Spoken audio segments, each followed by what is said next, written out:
अक्सर जालसाज बैंक की नकली वेबसाइट और फर्जी नंबर से पैसों की धोखाधड़ी करते हैं। तो फिर सही नंबर? बैंक की ऑफिशियल वेबसाइट या तो कार्ड। आपने तो बचा लिया दीदी। काम से नहीं। आरबीआई कहता है, सही वित्तीय बर्ताव करे आपका बचाव।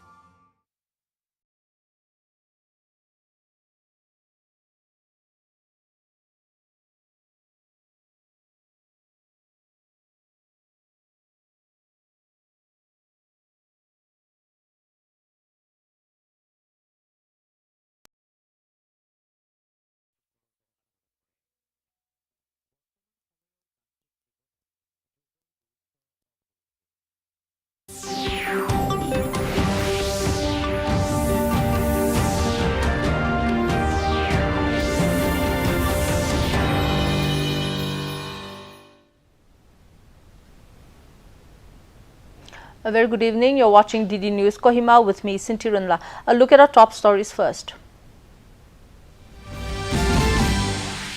Union Minister Dr. Jitendra Singh launches a 5-year vision document titled Income Generation from Banana Cultivation in Wokha District. Officials from the National Highways and Infrastructure Development Corporation Limited and the Chumukutima District Administration conducts on-site inspection along NH29. Directorate of Higher Education announces payment of post-matric scholarship through a phase-wise payout. And Aliwati Longkuma appointed as India's ambassador to North Korea. Now the details. Prime Minister Narendra Modi will participate in the G7 summit at Kananaskis, Canada later this evening. Modi reached Calgary this morning on a 2-day visit to Canada. Prime Minister will be participating in G7 discussions on the future of energy security, technology, infrastructure and investment to ensure access and affordability in a changing world. This will be the Prime Minister's 6th consecutive participation in the G7 summit. Prime Minister will exchange views with leaders of G7 countries, others invited outreach countries and heads of international organizations on crucial global issues. Prime Minister will also hold several bilateral meetings at the sidelines of the summit, including Canadian Prime Minister Mark Carney. Prime Minister Narendra Modi has shared that he reached Calgary, Canada to take part in the G7 summit. In a social media post, Modi said that he will be meeting various leaders at the summit and will share his thoughts on important global issues. The Prime Minister added that during the summit, he will also be emphasizing the priorities of the Global South.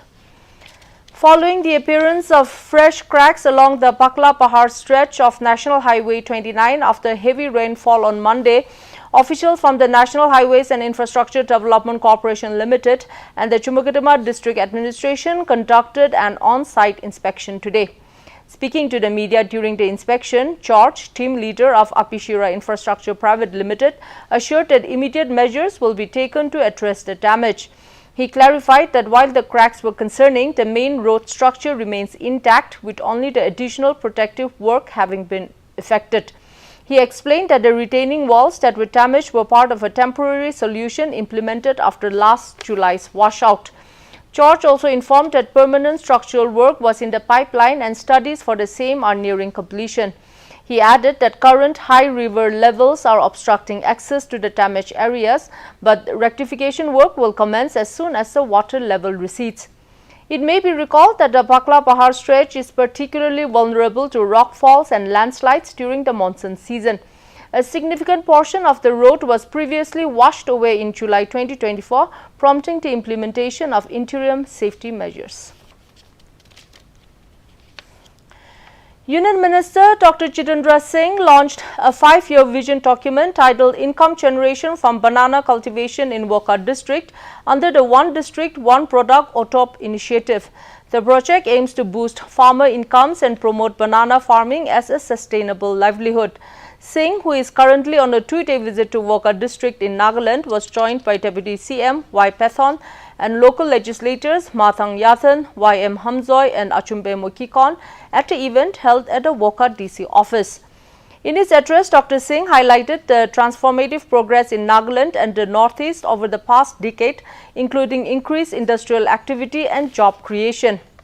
Addressing social issues, Dr. Singh urged community organizations in Wokha to follow Mizoram's grassroots model to combat drug abuse and encourage NGO involvement, stressing that civil society must play a greater role due to the financial limitations of the government. On environmental and interstate matters, Dr. Singh acknowledged the growing human-elephant conflict and assured that a central meeting would be convened to discuss long-term solutions. Regarding the Nagaland-Assam border dispute, Dr. Singh informed that efforts are underway to resolve it through space technology and satellite imaging for a peaceful and lasting solution. Vice President Jagdeep Dhankar emphasized that Viksit Bharat is not merely a dream but a certain destination powered by a robust knowledge economy. Interacting with the students, faculty and staff members of Pondicherry University, he highlighted the critical role of youth and students as key stakeholders in driving the country towards Viksit Bharat. Underlying the importance of education, the Vice President said that education is a great equalizer that decimates inequities. He cautioned, however, against the commodification and commercialization of education, urging a return to values rooted in India's traditional Gurukul system.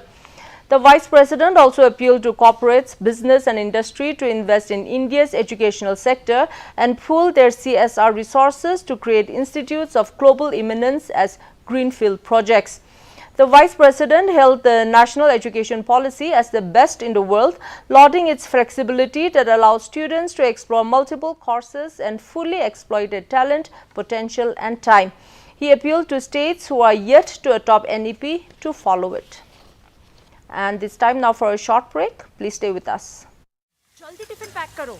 Raju, mobile छोड़ो। अरे दीदी वो bank का number चाहिए, refund ही नहीं आया है। मिल गया। अब भी कॉल करता हूँ दीदी। बिना नंबर जांचे? अक्सर जालसाज बैंक की नकली वेबसाइट और फर्जी नंबर से पैसों की धोखाधड़ी करते हैं। तो फिर सही नंबर? बैंक की ऑफिशियल वेबसाइट या तो कार्ड पर। आपने तो बचा लिया दीदी। काम से नहीं। आरबीआई कहता है सही वित्तीय बर्ताव करे आपका बचाव.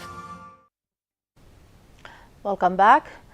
Addressing a press conference today on 17 June at the Directorate of Higher Education, Ketosile Kiho OST and Tol Pucho OST announced that a post-matric scholarship 2024-25 would be released in a few days through a phase-wise disbursement.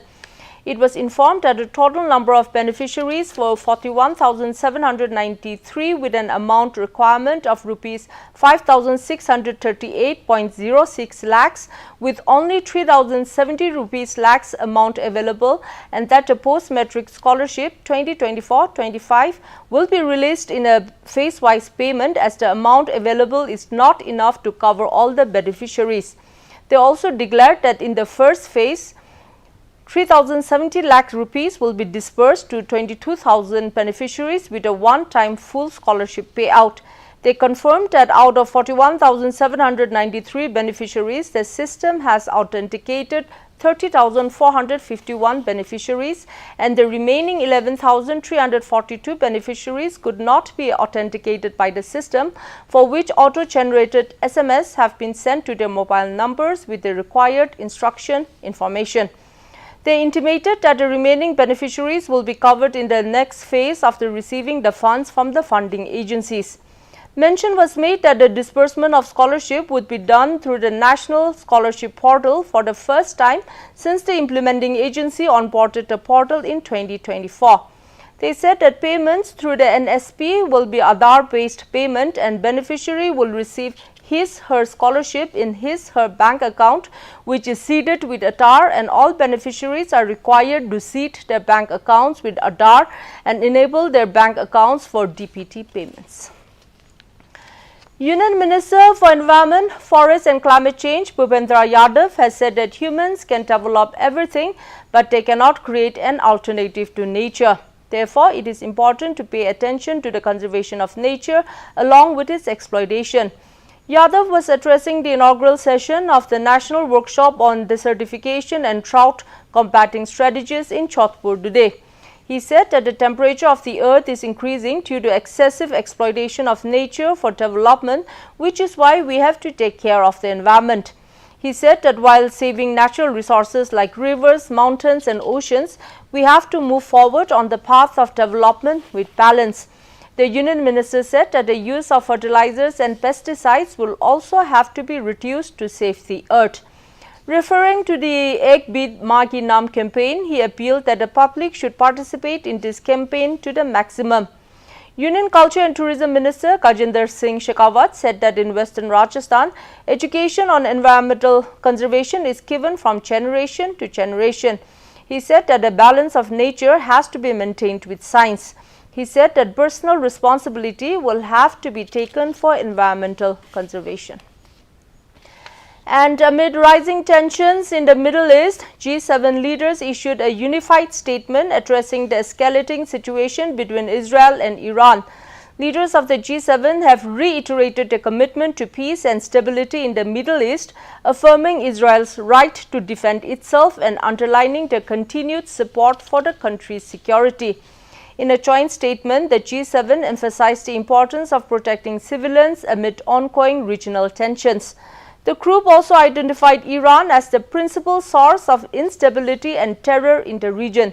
The leaders maintained their long-standing position that Iran must never be allowed to acquire a nuclear weapon.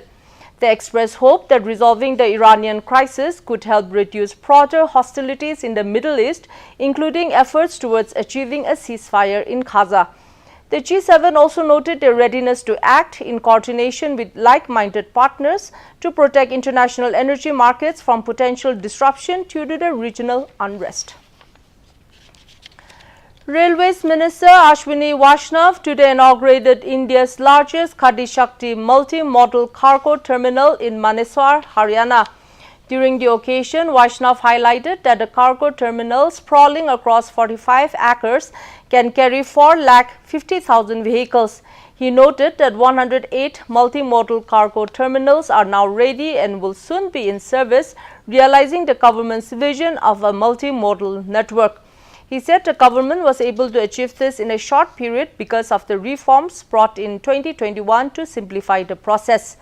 The minister also highlighted the various measures taken by the government in upgrading the railways, improving cleanliness and hygiene, and making it more accessible.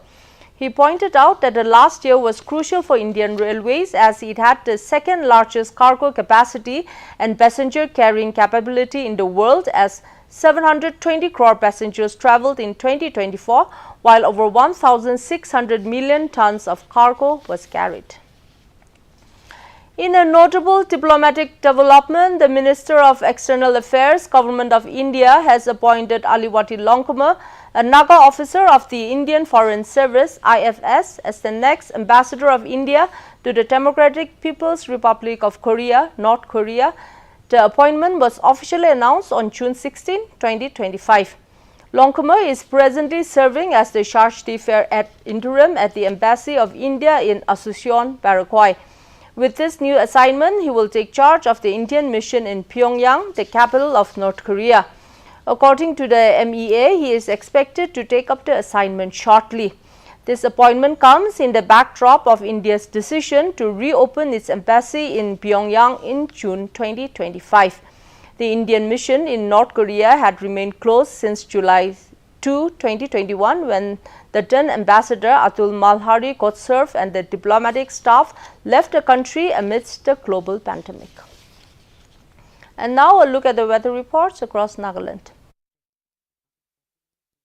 Kohima today recorded a maximum temperature of 26 degrees Celsius and a minimum temperature of 19 degrees Celsius, while Dimapur had a maximum temperature of 36 degrees Celsius and a minimum temperature of 24 degrees Celsius.